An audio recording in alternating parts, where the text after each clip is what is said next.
Olá! Os advogados amazonenses já podem aderir ao plano de previdência exclusivo do advogado, a OABPrev.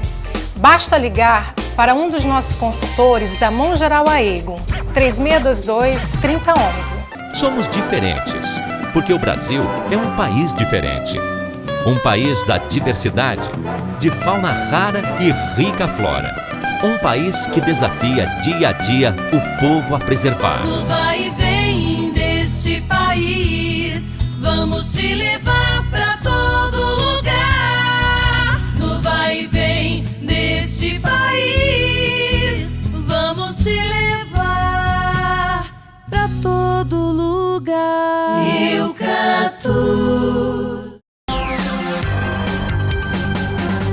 Retornamos com o programa Tribuna Popular. Hoje falando sobre crime de homofobia, nossos convidados, Dr. Paulo Bezerra e Alberto Jorge, primeiro advogado e o segundo psicólogo, que conhece do assunto, e já vou direto fazendo uma pergunta. Eu queria conceituar para a pessoa que está nos assistindo, já tivemos um embate aqui, mas entramos pelo lado religioso, a gente queria entrar pelo lado jurídico, né? E eu queria ver com o Dr. Alberto Jorge, qual o conceito da psicologia para homofobia, para o termo homofobia? Bem, na psicologia o termo phobos, ele vem aí do grego, a questão do medo, só que nós não podemos pegar aí ao pé da letra, aquele tipo de medo que é consenso do imaginário popular. Estou com medo, estou ali no meu canto tremendo, apavorado. Não. O phobos, essa questão do medo, tem um desdobramento maior. Quando você tem o medo, você também agride. Quando você tem o medo, você também ataca. Quando você tem o medo, você tem reações das mais diversas. Então, a agorafobia, por exemplo, é ter medo de locais públicos, de locais abertos. Você entra em pânico quando você vai em locais abertos. Já a homofobia, por exemplo, ela vai levar a atitudes agressivas, como também vai levar a outros tipos de manifestações psíquicas, de manifestações emocionais do tipo de se reprimir, até mesmo chegando ao ponto de somatizar determinadas situações. Agora, quando nós entramos dentro da conceituação adotada pelo Estado, aí eu me permito falar não apenas como psicólogo, mas como militante do movimento LGBT e do movimento afro. Até mesmo nós discutimos com a Secretaria de Justiça, Departamento de Direitos Humanos da Sejus, sobre essa questão conceitual. O Estado do Amazonas não tem adotado um conceito de homofobia. Não tem. É algo que se precisa trabalhar urgentemente, e ano passado, quando eu bati pesado contra a parada do orgulho LGBT, essa palhaçada que foi feita aí, que foi dito que era a parada do orgulho gay, que na realidade só foi feita para contemplar os interesses financeiros de um grupo que está aí há não sei quanto tempo aproveitando essa coisa de parada, porque o que nós precisamos enquanto movimento LGBT, enquanto sociedade civil, é sentar com o Estado e trabalhar efetivamente no conceito do que é homofobia. Até houve um detalhe bem interessante, doutor Paulo Bezerra, que o Departamento de Direitos Humanos da Sejus, no ano passado, no ano retrasado, chegou a declarar que não existia homofobia no estado do Amazonas. E eu fui um dos militantes do movimento LGBT que bati pesado contra essa situação, mas em um determinado momento eu tive que concordar com a Sejus. Por quê? Vá numa delegacia e tente registrar crime de homofobia. Tente fazer uma ocorrência. Não tem como, o sistema não está preparado para isso. Não consta no sistema. O agente da lei, o delegado, o escrivão... Não seria crime de discriminação, a mesma coisa? Não. Já que não está ainda regulamentado, homofobia? Não. São duas coisas bem distintas. Eu gostaria só de acrescentar, é o seguinte, ao conceito de medo que o doutor Alberto falou ainda há pouco. Que ele falou que fobia vem de phobos e traduzindo para o nosso português seria medo.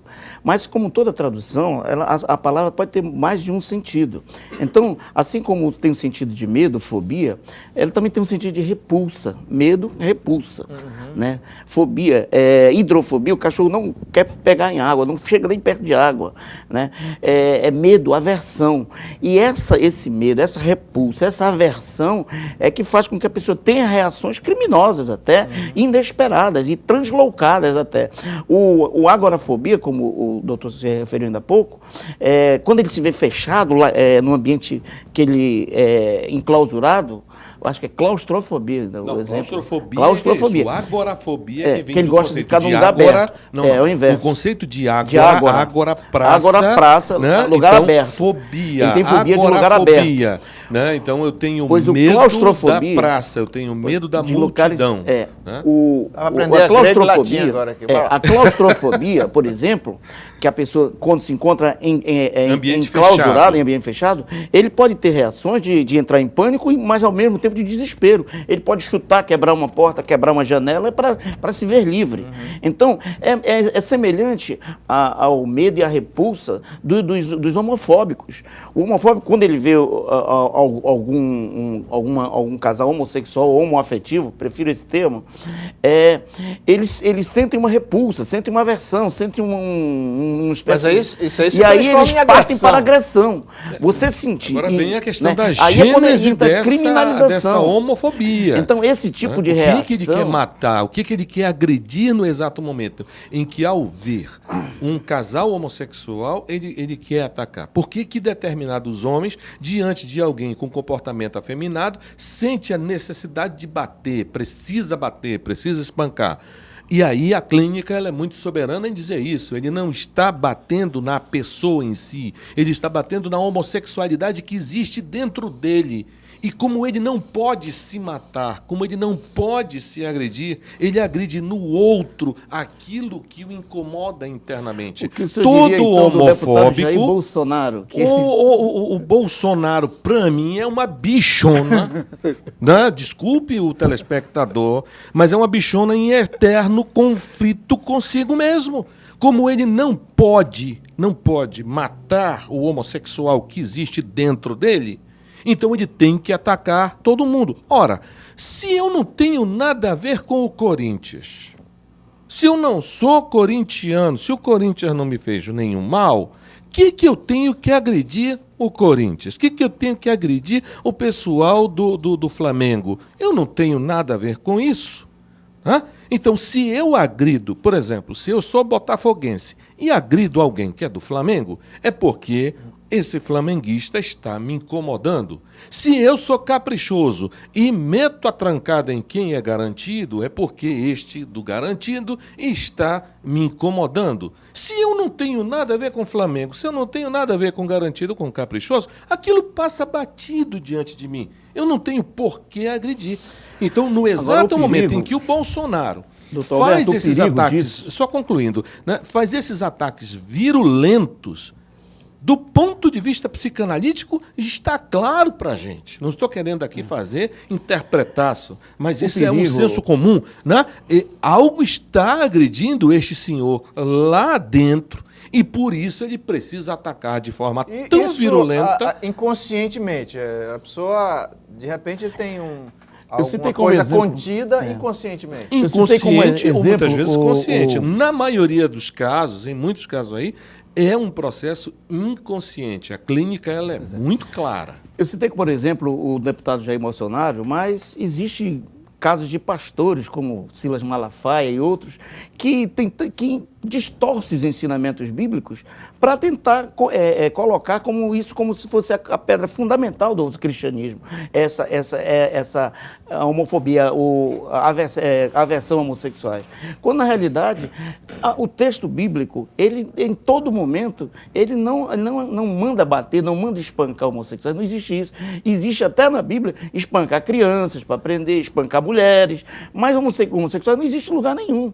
Entendeu? Então, mas aí, quando um pastor utiliza da sua posição de líder espiritual para ficar passando ideias homofóbicas, né, para a população que muitas das vezes não leem a Bíblia como deveriam ler, simplesmente seguem os pastores, são verdadeiras ovelhas que seguem seus pastores, isso se torna um perigo para a sociedade. Porque aquelas 500 pessoas, eles querem, por exemplo, os evangélicos, eles querem que não seja considerado crime você pregar no púlpito contra a homofobia, texto homofóbico, contra os homossexuais.